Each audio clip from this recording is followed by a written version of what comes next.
최근 수원과 화성 일대에서 민간 임대아파트 사업자가 잠적하면서 계약금을 돌려받지 못한 피해자가 급증하고 있습니다. 경찰이 확인한 피해자만 500명에 달하고 피해 금액은 80억 원이 넘습니다. 10년 임대 후 분양 전환, 투자와 실수요 모두 가능. 화려한 홍보 문구와 실제 아파트 청약 현장을 방불케 한 모델하우스. 그러나 이 모든 것은 철저하게 계산된 함정이었습니다. 우리나라는 사기를 쳐도 잘 먹고 잘 살 수 있는 거구나. 범인을 잡아도 돌려받을 수 있는 돈도 없고 명백히 사기라고 인정을 하고 있는데도 뭐 받을 수 있는 방법이 없대요. 지난해 9월부터 수원과 화성 일대에서 벌어진 민간 임대 아파트 사기 분양 사건. 확인된 피해자만 528명. 피해 금액은 85억 원에 달합니다. 이거는 법으로도 안 되는 허점이 있는 그런 사각지대들이 있구나. 그러니까 이 사람은 죄를 지었다. 법원에서는 그거밖에 해줄 수 없는 거잖아요. 그렇다는데 이 사람이 돈을 이미 다 쓰고 없어요. 법이 그렇게 말하더라고요. 이미 돈. 그래서 사건은 확인됐지만 피해 회복의 길은 여전히 막혀 있습니다. 1년이 넘는 시간 동안 수백 명의 피해자들은 아직도 기다림 속에 방치돼 있습니다. 이번 사건은 애당초 건축 계획이 없는 그 아파트를 미끼로 해서 마치 곧 지어질 것처럼 속여서 큰 액수의 계약금을 편취한 대형 분양 사기라고 볼 수 있습니다. 어떻게 이런 일이 가능했을까? 왜 피해자들은 보호받지 못했을까? 오늘 현장 포착 사실은에서는 수원 민간 임대 아파트 사기 분양 사건의 전말과 피해자들의 목소리, 그리고 이 사건이 드러낸 제도의 허점을 차례로 짚어봅니다.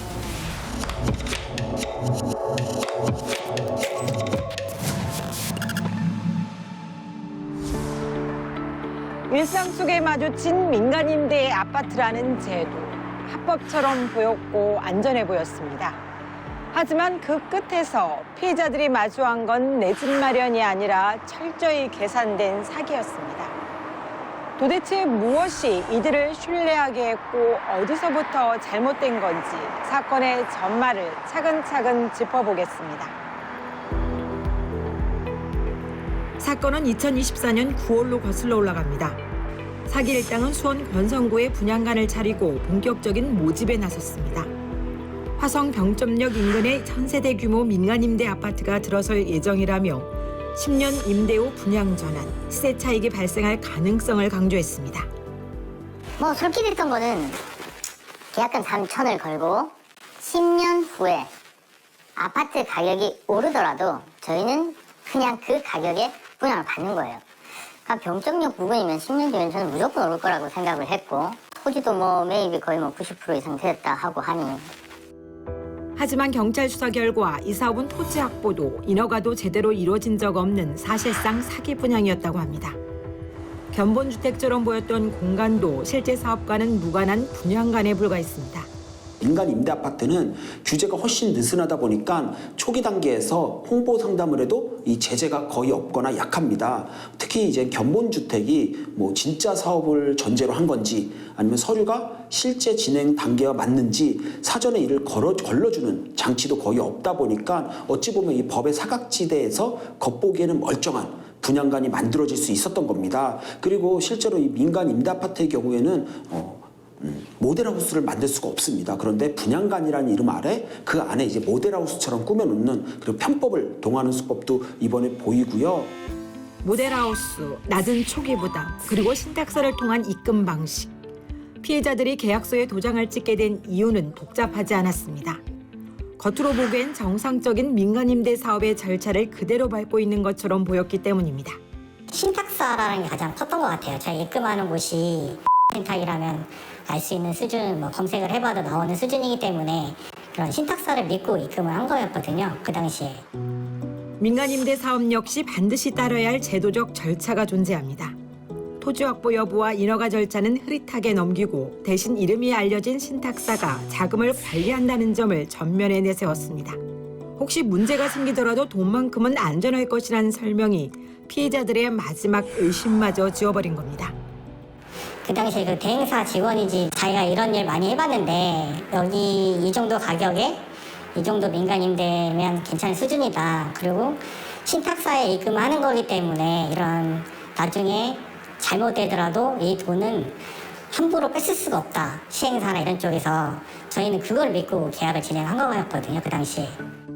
이 사건이 더 충격적인 이유는 단순한 거짓말이나 과장 광고 수준이 아니었기 때문입니다.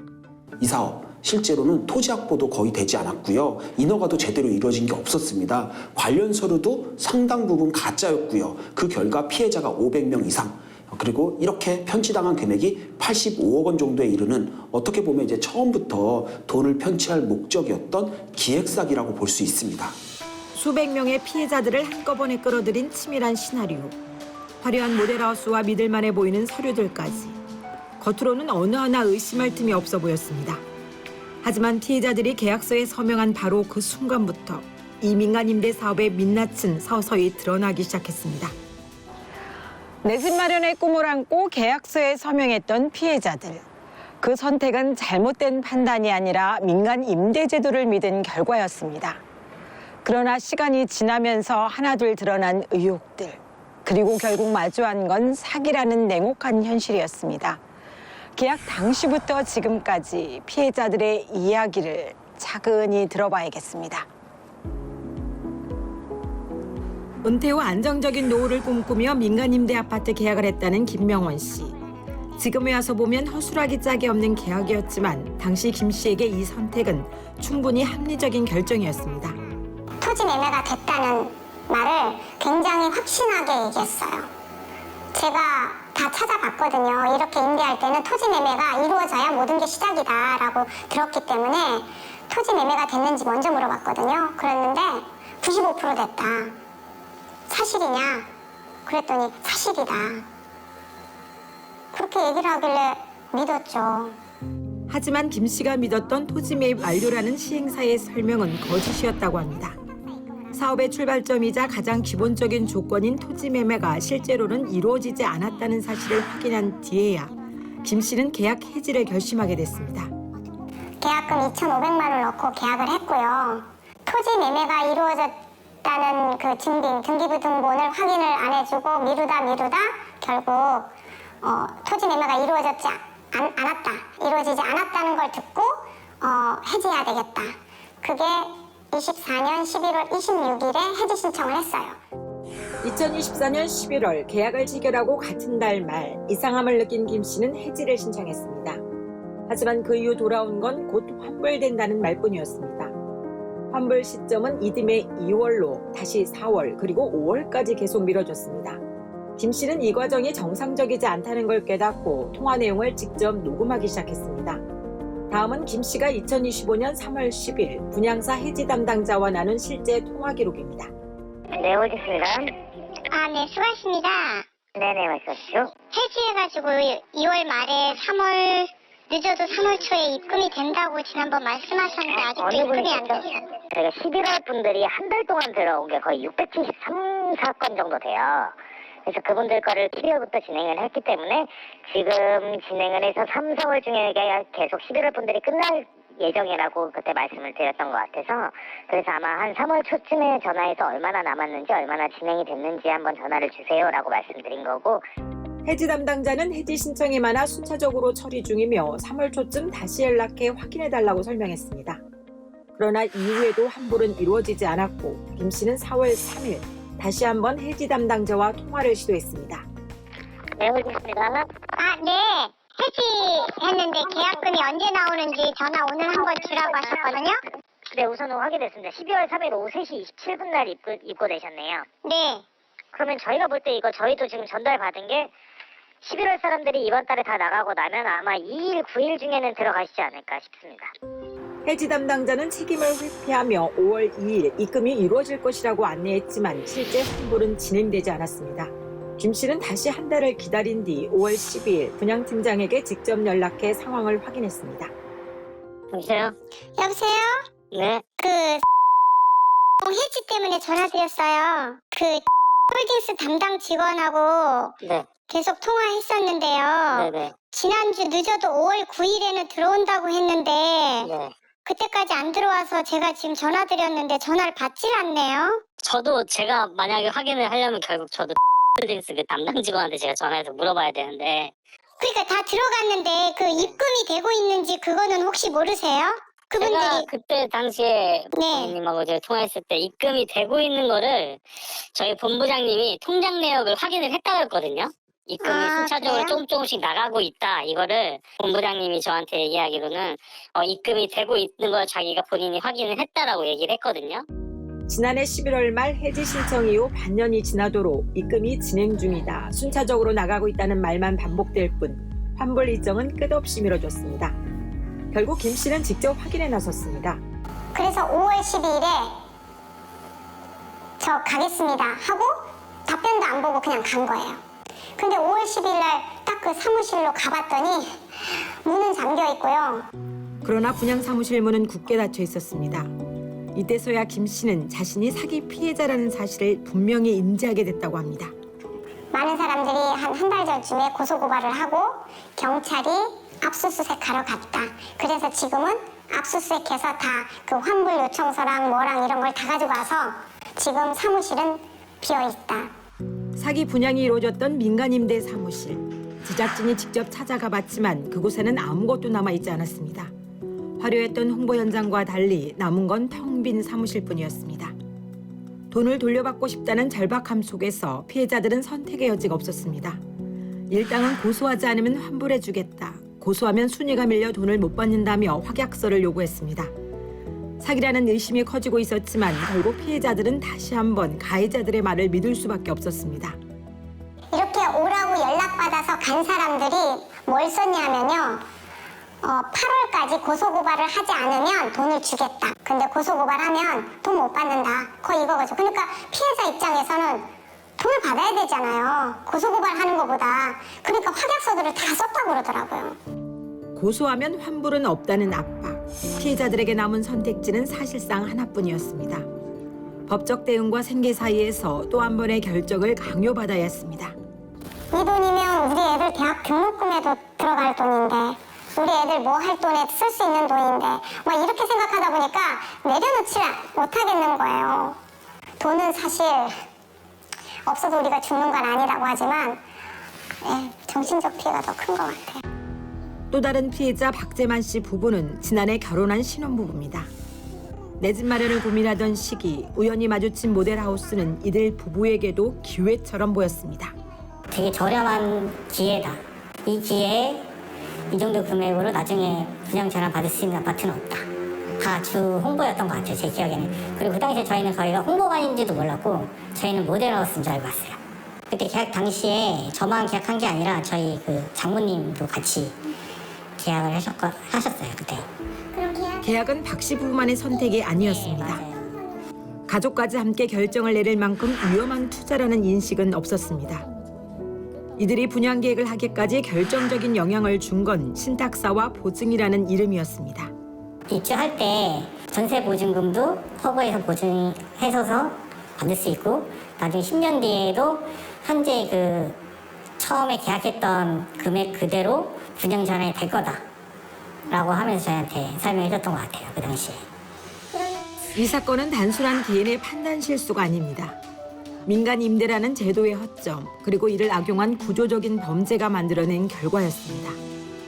토지 확보도 인허가도 확인되지 않은 상태에서 모델하우스는 세워졌고 신탁사와 아파트 브랜드 이름은 신뢰의 장치처럼 사용됐습니다.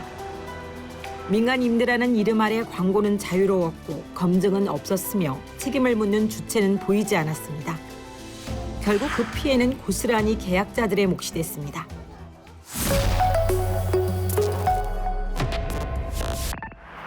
범죄 일당은 제도의 허점을 정확히 알고 있었습니다.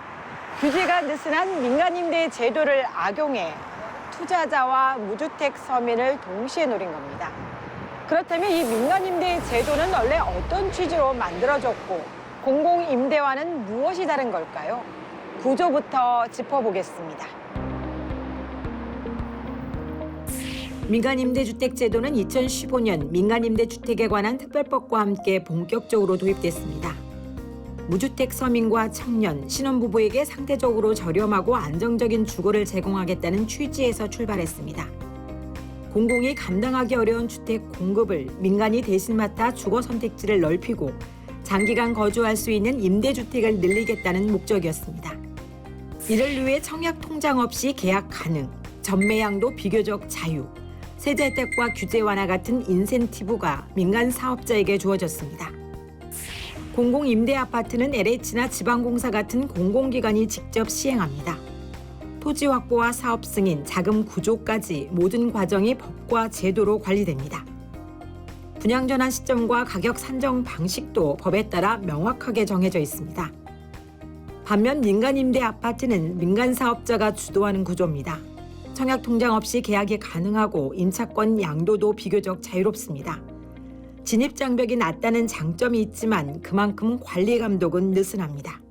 일단 용어 자체에 함정이 있습니다. 민간 임대주택. 이 용어에 함정이 있는 게 우선 이제 사람들 머릿속에서는 민간 임대주택은 서민 주거 안정을 위한 제도다라는 이미지가 확고히 자리 잡다 보니까 이 제도권 안에서 이뤄지는 계약일 거다라는 기본적인 신뢰가 깔려 있는 겁니다. 그러니까 믿기가 쉬운 거죠. 여기에 전문가들은 민간 임대라는 용어 자체가 소비자에게 잘못된 안전 신호를 주고 있다고 지적합니다. 제도권 안에 있다는 인식이 경계심을 낮추는 역할을 했다는 겁니다. 임대사업자 등록제도와 임대의무기간 규정, 임대보증금 보증제도 등 민간 임대주택 제도에는 분명 최소한의 안전장치가 존재합니다. 그러나 그 안전장치들은 대부분 사업이 정상적으로 진행된 이후에야 작동합니다. 사업 주체 검증과 토지 확보 여부, 자금 사용 통제처럼 가장 중요한 단계는 제도의 보호밖에 놓여 있었고 바로 그 틈을 범죄자들이 파고든 겁니다. 네, 일단은 그 민간임대 아파트 제도에 있어서 가장 큰 문제는 그 사업 주체에 대한 사전 검증이 전혀 이루어지지 않는다라는 점인데요. 이제 이러한 사업 주체가 토지 사용권을 확보한다라든가 자금, 시공과 같은 핵심적인 요소들을 이제 확보를 해야 하는데 그것이 전혀 안 된 상태에서 이제 임대 분양 모집과 홍보가 가능하다는 점이에요. 그래서 이 과정에서 전혀 공인되지 않은 임의 단체를 구성해서 회원이라든지 투자자 등을 모집하는 형태도 가능하기 때문에 이제 그 피해가 더 클 수밖에 없고 또 이러한 형태는 저희가 사적인 투자의 일환으로 보기 때문에 관련 특별법에 기한 보호도 받을 수가 없는 실정입니다. 이번 사건으로 확인된 피해자만 528명, 경찰이 파악한 피해 금액은 약 85억 원에 이릅니다. 개인당 피해액은 수천만 원에서 많게는 수억 원까지. 평생 모은 돈을 계약금으로 넣은 피해자들도 적지 않습니다.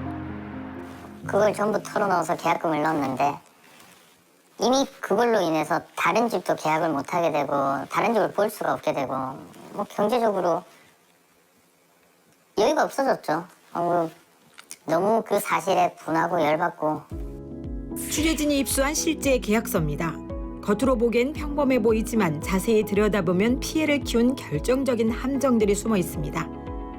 계약서를 살펴보면 작은 글씨로 빼곡히 적힌 조항들, 사업 추진비, 증액 요청, 추가 비용 같은 문구가 눈에 띕니다. 특히 사업 추진비 항목에는 사업 추진비는 의뢰 규칙 사유로 해약이나 해지 시 환불 및 반환하지 않는다는 문구가 명시돼 있습니다. 이 조항을 근거로 계약을 해지해도 이미 낸 계약금과 비용을 돌려받기 어렵게 설계된 겁니다. 전문가들은 10년 임대 기간이 끝난 뒤 분양 전환 시 물가 상승률을 반영해 추가 금액을 요구할 수 있도록 돼 있어 당초 설명과는 전혀 다른 분양가가 제시될 가능성도 크다고 지적합니다.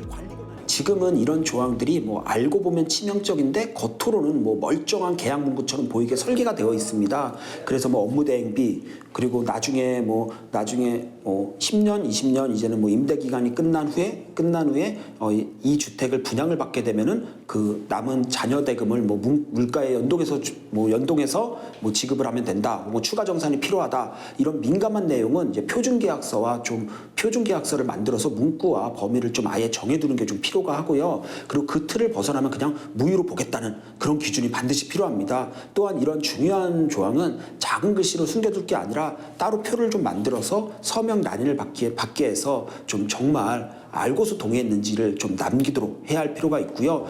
겉으로는 합법처럼 보였지만 계약서 곳곳에 숨겨진 독소 조항과 제도의 허점은 결국 피해자들에게 고스란히 돌아왔습니다. 문제는 여기서 끝이 아닙니다. 사기라는 사실이 드러난 뒤에도 피해자들은 돈을 돌려받지 못한 채 긴 시간 불안과 싸우고 있다는 겁니다. 지금 피해자들이 가장 궁금해하는 건 단 하나, 돈을 돌려받을 수 있느냐입니다. 피해자들은 법적으로 어떤 보호를 받을 수 있을까요?